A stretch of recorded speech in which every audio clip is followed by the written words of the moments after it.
I've washed it so many times, but the odor won't come out. Have you tried Downy Rinse and Refresh? It doesn't just cover up odors, it helps remove them. Downy Rinse and Refresh removes more odor in one wash than the leading value detergent in 3 washes. Find it wherever you buy laundry products. This back-to-school season, Downy and Tide are giving back with $1.5 million in scholarships. Enter to win. No purchase necessary. U.S. and D.C. 16 or older. End September 30th. Rules at downy.com/scholarship/official rules.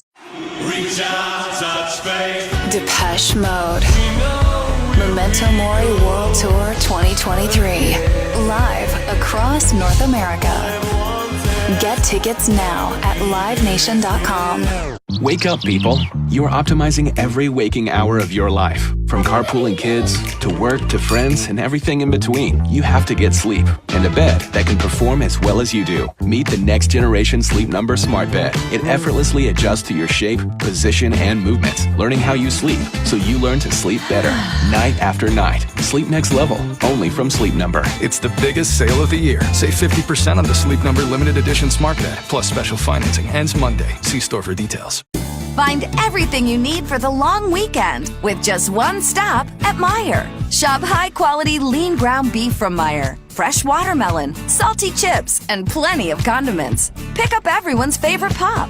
And don't forget sunscreen and an American flag. Holiday weekends are better when you shop everything in one stop at Meijer, where you pay the same low price no matter how you shop, in-store or online. Exclusions apply. See all the deals in the Meijer app. The Dauphin County Commissioners and the Pennsylvania Housing Finance Agency proudly present the Dauphin County Jazz and Wine Festival on September 9th and 10th at beautiful Fort Hunter Park in Harrisburg. The 2-day festival, sponsored by Jefferson Health Plans, will feature national artists including Marcus Anderson, Vincent Ingala, Lynn Roundtree, and more. Advanced weekend passes are just $50 and include free wine tasting. For more information and tickets, visit dauphincounty.gov. That's dauphincounty.gov. 841 and K-Fire Guns in the 701. I don't know if they belong in the C-suite or not, but that's all right. They're good people. How you guys doing? Good, Todd. Fantastic. I didn't realize... You have a good trip? Yeah. You know what? Every once in a while, you just need to get out, do that reset, and then realize what a great place you live in when you get home. Because, boy, ain't that the truth, especially when you go to the East Coast. Oh, man. Colonial Virginia is just, it's too claustrophobic. And of course, my wife asks, how come the streets are so narrow? Well, you don't need that much of a street when a horse passes a horse. And that's right. What it was all about back then. Now it's a suburban passing a suburban, and it's tricky, but you figure it out, I guess. I'm amazed those people can parallel park those things in those little streets like that. But so darn good to be home. Simple as that. Hawaii knife ban unconstitutional. I didn't realize you could ban knives. I get you don't want them on planes and stuff like that, which Hawaii Why not? means an airplane. But trust me, it's not the knife, it's the person. And in case we don't happen to ban that, but I think once you're on the island, you should be able to defend yourself, though, don't you think? Well, absolutely, yeah. I mean, it was kind of archaic and crazy anyway that they even had that kind of a restriction over there to begin with. But it doesn't surprise me. I mean, 1999, that's when the Democrats kind of took over everything, and I guess it makes sense that then they would enact crazy things like knife control, which is what they did. And what it is it was butterfly knives or bail songs, which are pretty much similar in their design. And it got challenged finally in 2020. The ban on the butterfly knives, it was challenged in court. The district court, of course, upheld it. But here recently, on August 7th, the Ninth Circuit Court went ahead and reversed that. What is interesting, though, is that they used the Bruin case. It's kind of amazing that they actually referred to knives as arms, which I think arms is anything to defend yourself. And that is the key, the Heller case and the Bruin. Go ahead, Jamie. No, yeah, I'm just agreeing with you, Clay. You bet. Knives are. I can promise you. What the Second Amendment was around, they were putting bayonets on the end of their rifles. That was part of that, and I can assure you, when combat was going down for the Revolution, there was plenty of knives being used to secure the freedom of this country. Oh, absolutely, absolutely. And it was kind of, when you read through the actual statement from that three-judge panel, they actually kind of referenced those kinds of things, saying that historically knives hadn't been regulated. In fact, they were exempted a lot of times from any kind of rules. And that goes all the way back to what you were saying. They've been in use. They've been in circulation without problems. And basically, a law-abiding citizen can possess them because they're considered arms, and that just because a few bad apples in the crowd says use them, you can't say that that's the primary use of a knife is for ill intent. Basically, it is for lawful purposes, and you can't. I mean, that'd be like saying, oh, that guy took his car and drove it through a crowd. We better ban all cars because it was an illegal intent. Well, we all know that's not true. It's one bad idiot that went out and did it. So that was kind of the premise of the whole case, and I'm glad to see it. It can still be overturned. It's still got to go through another procedure, but it's also important to point out that all three of these judges, one was Carlos T.B., he's actually born in Spain, and then he played basketball in Cuba. That was before the Castro insurgency, as I'll call it, the revolution, as they like to call it, too. He was appointed by George Bush. The other two came, Judge Daniel Collins, he was appointed by Donald Trump in 2019, and Judge Kenneth Lee, he was appointed by Donald Trump in 2019. Now, remember, President Trump, he filled as many of those lower court openings that had existed for really decades as he could.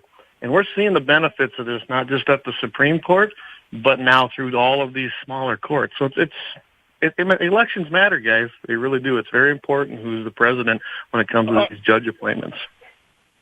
That should be a bumper sticker on everybody's car or truck right now. Elections matter. Absolutely, they do.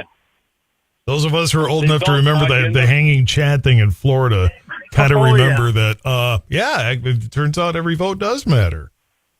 It really does, and we saw that on the rooftops. Yeah. It's funny. We saw elections challenged many times, but that's a whole other rabbit hole. Go ahead, Jamie. Yeah, so Hawaii, in opposition to this, they cite some conclusory statements in the legislative history claiming that butterfly knives are associated with criminals. Well, so are cars. Criminals have taken cars in Wisconsin and driven through crowds of people and killed them. So I don't see cars being banned for that reason. You know, common sense will tell you that all portable arms are associated with criminals to some extent. And I think this statement's pretty ridiculous. And Hawaii submitted no evidence that butterfly knives are typically possessed by law-abiding citizens. Did you know that some criminals use their fists? Are those going to be outlawed too? Or? Yeah. Criminals use everything. Baseball bats, which kill more people every year than the dreaded AR-15. So, which we're going to talk about a little later here. But they're trying to ban. If you want to ban everything that criminals use, we won't have anything left. And like Clay said earlier, there's no reason we use something lawfully. If criminals use it wrong, there's no reason we should be banned from owning that legal product. We remember the movie Karate Open Hand. You can't use an open hand either. God, what are we going to do here? Put your hands in your pockets and just guns in the 701 here on K-Fire. The headline says, no different than friggin' grizzly bears. Well, I would say the trap is going to have to be a little different, but what's going on there in Wyoming? Yeah, so a couple weeks ago here now, Todd, 3 women were attacked on the Jefferson River in Montana. One of them went to the hospital. I saw some pictures of her. She did have some gnarly bite wounds on her face and her arms and the rest of her body. And rancher Tim Thompson in Wyoming said he's even more convinced now that Wyoming should allow otter trapping and taking care of the population, because right now otters are actually a protected species in Wyoming. Mr. Thompson said they're getting aggressive. They're not afraid of humans. And like you said, Todd, they're no different than friggin' grizzly bears, he said, when they get down around houses and campgrounds.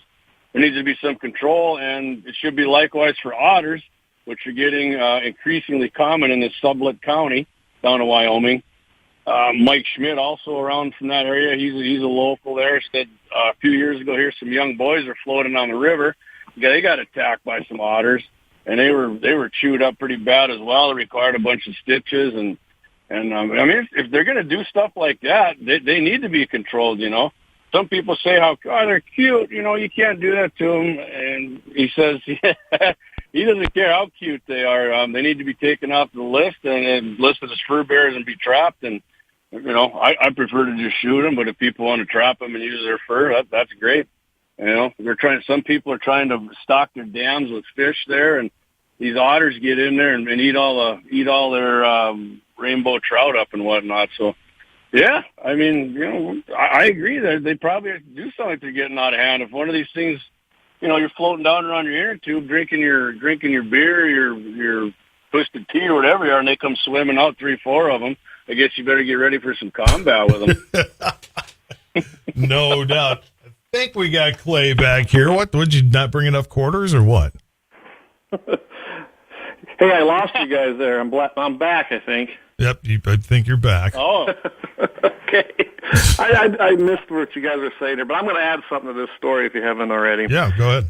And it has to do with game and fish. So, Game and Fish says that they don't have any kind of basically trapping season because the populations are low. But in that same regulation, when you go on their website and read it, it also says that they don't have they have limited monitoring of these otters. And that all they do is update their range and their distribution maps, submitted on observations by, quote, staff or public.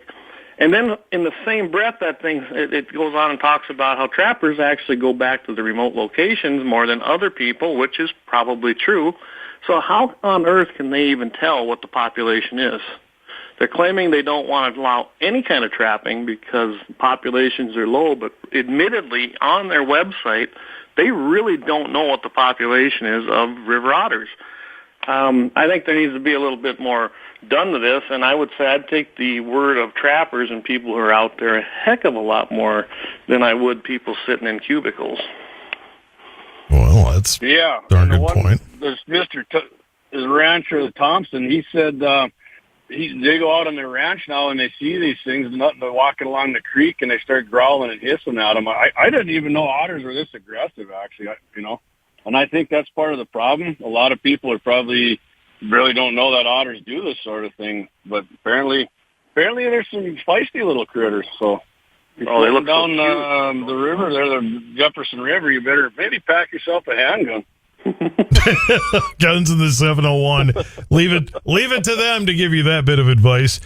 A mayor announcing plans to outlaw AR-15s, AK-47s, and military-style weapons, and hopes criminals will comply. Because that's, first of all, that's what you do when you pass laws, is you hope people will comply. But what is that going to accomplish? Nothing except intrusion on law-abiding people once again. It's funny, and this isn't St. Louis. This is in Missouri, which is, predominantly their gun laws aren't horrible down there. Yeah, but I bet the people in Missouri would gladly ship St. Louis off to Illinois and just let them have that. Oh, yeah. I'm pretty sure they would. Kind of like we'll give Fargo. They can just have them. Minnesota can have them. Precisely. Just like Sioux Falls can go over there as well. And Jansport. It's true.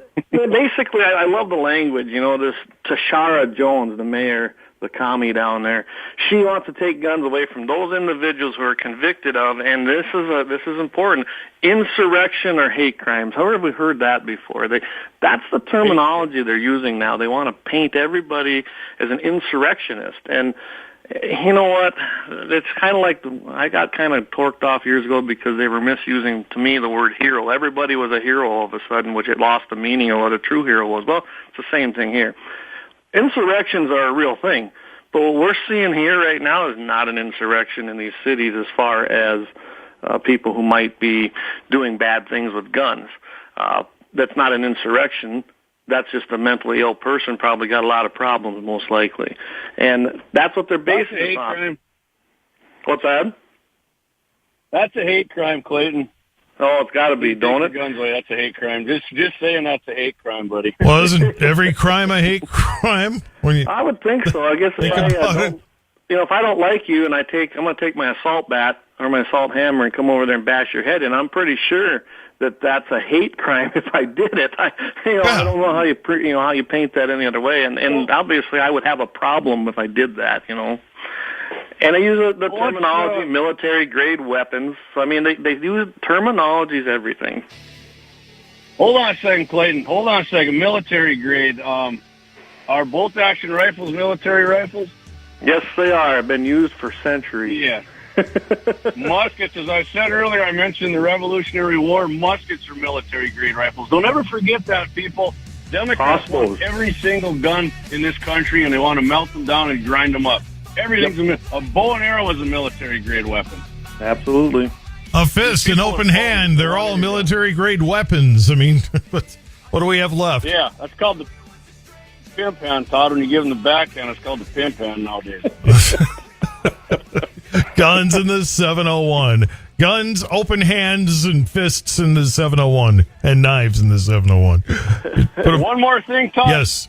Hey, Todd, last month, Mayor Jones had leaked text messages to her dad and one of her aides, and it said Chicago has strict gun laws as well, but that doesn't deter gun violence. And here she is trying to ban guns from people. So that just shows you what a massive phony this woman is. Well, it's not going to work anyway, right? I mean, what are we really thinking here? It's no gun ban is going to work.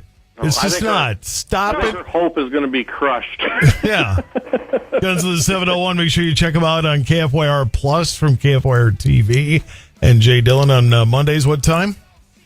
That'd be 11:30 Mountain Time, 12:30 Central. Of course, you don't want to miss us on the best iHeart podcast around. Just head over to iHeart, and you can check us out there as well. That's right. They told me you got to promote an iHeart podcast, and I can't think of a better one than Guns in the 701. So I'll probably promote you guys. The best. Hey, take care. Have a great weekend. Stay safe, and careful with that open hand. It could, hurt somebody. Hey, a finger could poke an eye out. That means a finger's a military-grade weapon. Yeah, absolutely. My God, what are we going to do? Have a good weekend, buddy. You too. Take care. Guns of the 701. Coming up close to 9 o'clock in Elise, and you're talking happy birthday. Riker Wagner of Mandan, 14 tomorrow. Brecca Schultz of New Salem, 35. Esley Weiss.